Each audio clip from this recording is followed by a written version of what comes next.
a little bit of a story time here surrounding a series of comic books. I started to pick these up. This is Excalibur. It is a spin-off of the X-Men, and I knew nothing about it. All I saw was Cross-Time Caper. I saw, a couple of characters I did, remember, and then a couple of characters I didn't.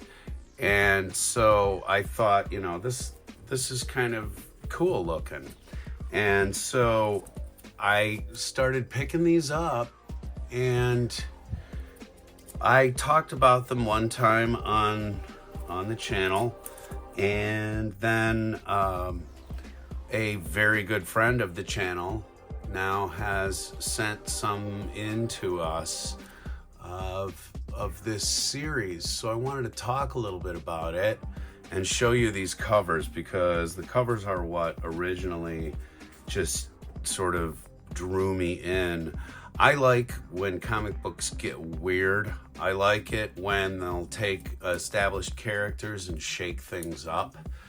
I am not a person who is devoted to one representation of a character or one interpretation. I grew up watching shows like Doctor Who, which changed the main character actor 13 times plus and running now, over 60 years. And then, I grew up on watching Godzilla films, and sometimes Godzilla was a good guy and sometimes Godzilla was a bad guy. Kind of depended on what the individual filmmaker felt like talking about at the time.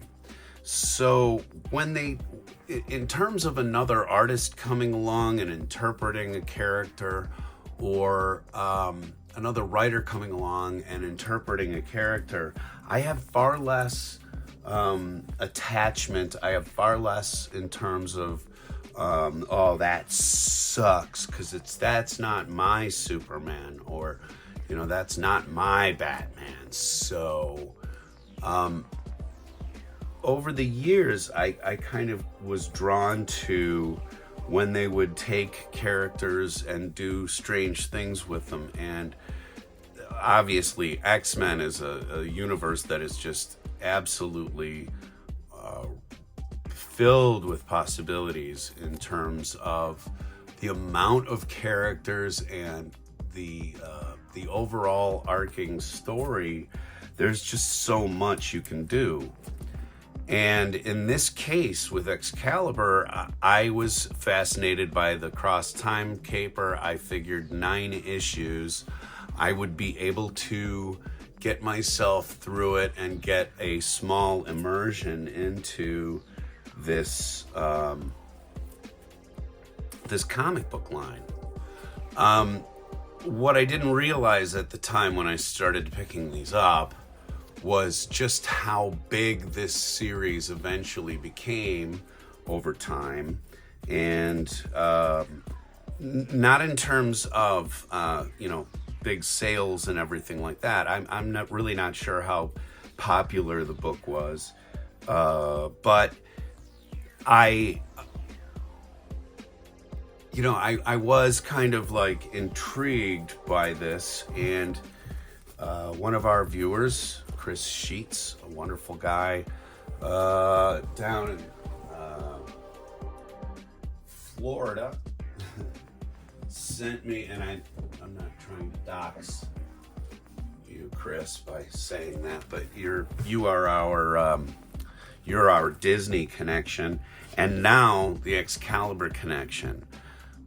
The story of this series is, it could be an alternate reality. It could be a fever dream of one of the mutants. But this Excalibur series goes on and on and on, and Chris was good enough to send a ton of these books to me.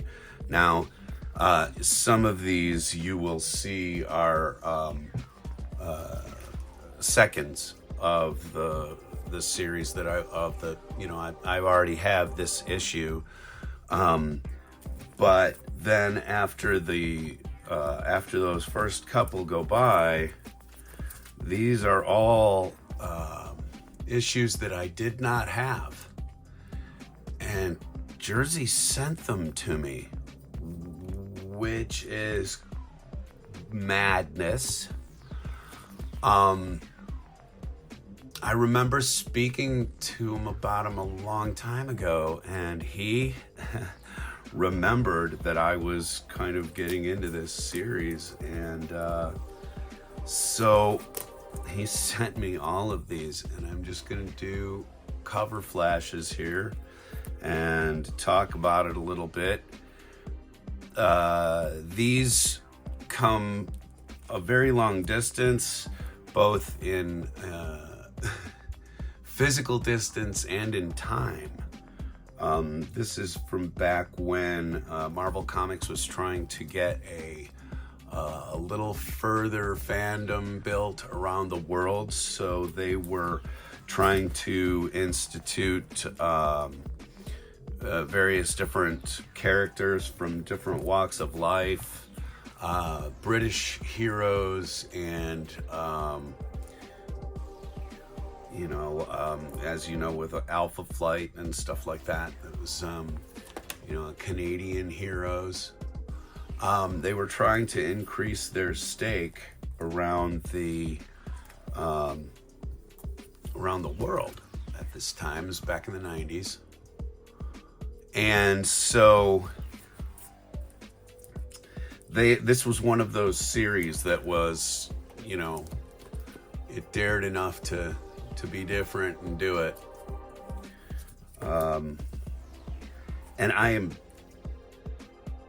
absolutely astounded by the issues that you sent, Chris. These are just absolutely amazing. And I'm another thing that's kind of interesting, that when these came in, of course, like everything, I check the conditions of the Mylar bags and the boards. This is collecting comic books, if you're serious about it, can get to be very ridiculous amounts of maintenance, because, as I will show you here in a minute, I swapped out some of the bags and the boards on these issues. Some of them had price tags that were just so old I couldn't remove them. Others had stickers of other kinds. And so as I was going through and trying to get these cleaned off, I had to replace some of the Mylar bags. And in doing that, I found some excellent examples of why you have to swap out your bags and your boards from time to time. And there's sort of a way to tell, of course, outside of having stickers and other things that you cannot remove. There are ways to tell whether or not your bags and boards need to be changed. It's a little like a stinky diaper. But after I'm done showing you this amazing cavalcade of issues, I will show you a couple of examples that I set aside. Okay, where did they go? But I have, there's Spiral. Spiral is a character that was just issued by Marvel Legends. It's coming out, if it isn't out already.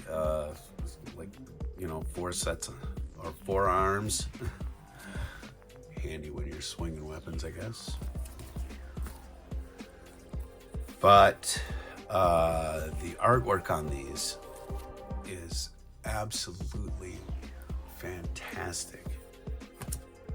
And again, the stylizations, if you will, the of these characters changes from artist to artist, writer to writer, and it's something that if you are at all immersed in science fiction or whatever, it's already been something that you've had to face. And I know it's funny to say this, but you got to keep an open mind when it comes to graphic materials. Sometimes it is one artist's concept, one artist's idea, and you just gotta last through it, if you will. I think, I say it all the time, but if you don't like something about popular culture, wait 5 minutes, because somebody's going to come in and change it. Don't worry.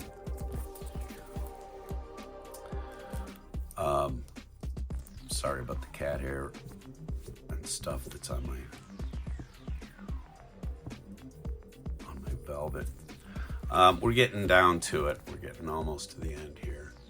But when you look at these covers, I mean, you can see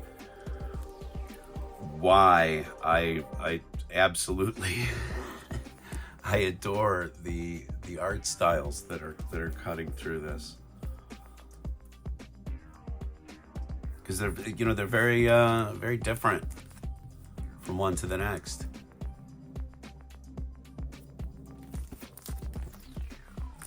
Thank you so much, Chris, for sending these to me, and I will absolutely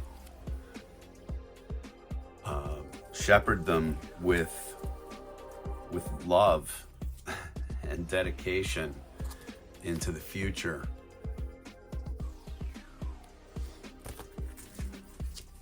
I believe I had seen something on another channel,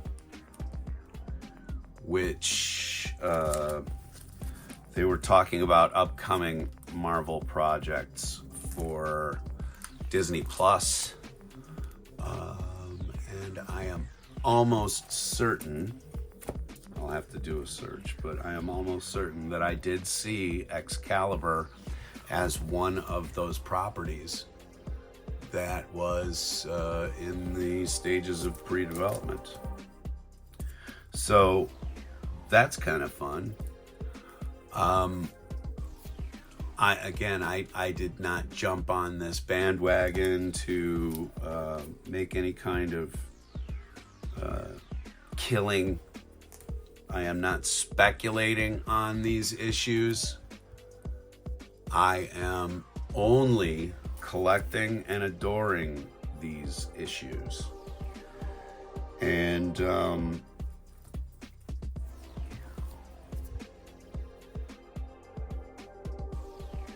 I can't reiterate that enough.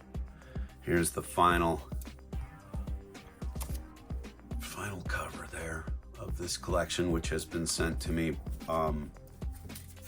Absolutely mind-blowing. So there you have it. Thank you very much to our resident artist, family member, and beloved contributor, Chris Scheetz. Everybody sent those comic books to me. It was a very selfless maneuver, and he's just capable of that a million times over. This person is one of the most generous people you will ever meet on the planet, and a constant inspiration on how it should be to act like a human being animal.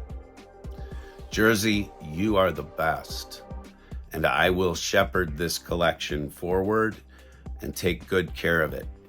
Speaking of care, because I did talk about this as the covers were flashing by, I've got a couple of examples here of why it is that you change out your Mylar bags and your cardboard backings on a somewhat regular basis. It's unfortunate, but it's true. These are printed materials. And so anytime you have printed materials getting into any slight amounts of moisture, I don't know if you can see that there, but that's the reverse reflection of a back panel off of it's a back sales panel. Let's see if that one makes any more sense, but you can kind of see where the ink has been transferring off even on this glossed over cardboard. If you are keeping your issues in a plastic Mylar packaging and you're putting them in plastic bins, water can accumulate in those for whatever reason, and it will get in and it will cause that bleeding, that seepage from one material to the next. So you've got to kind of make sure to keep up on your collection, which can become considerable expense in its own right. So what I would like to reiterate one more time is do not buy comic books in stores, garage sales, or anywhere else with the intention of making money.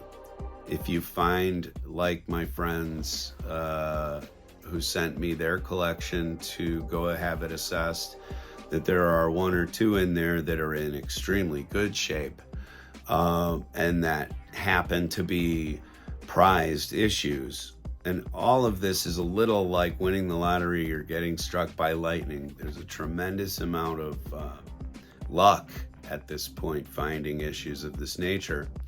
In all of the issues that came through, there was one that was in good enough condition that it be sold on its own instead of just lumped in with the rest of the collection.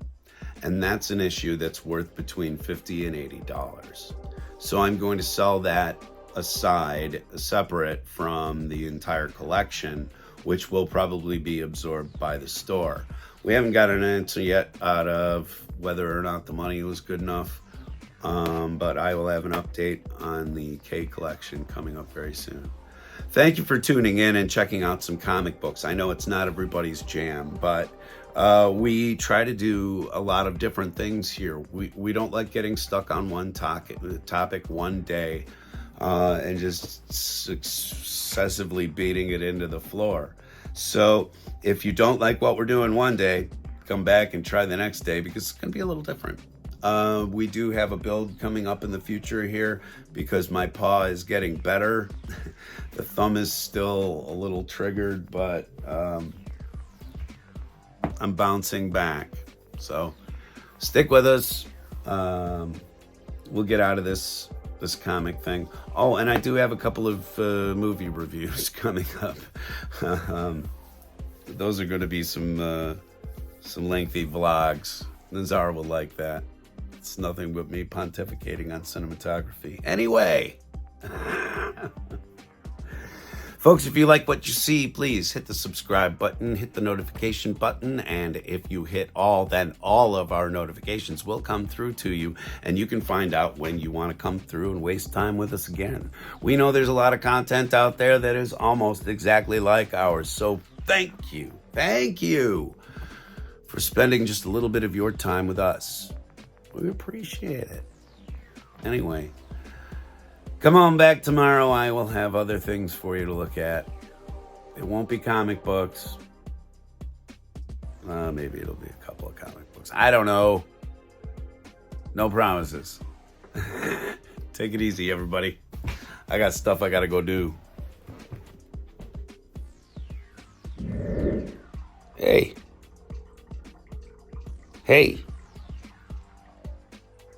One of you chumps has got to give up a seat.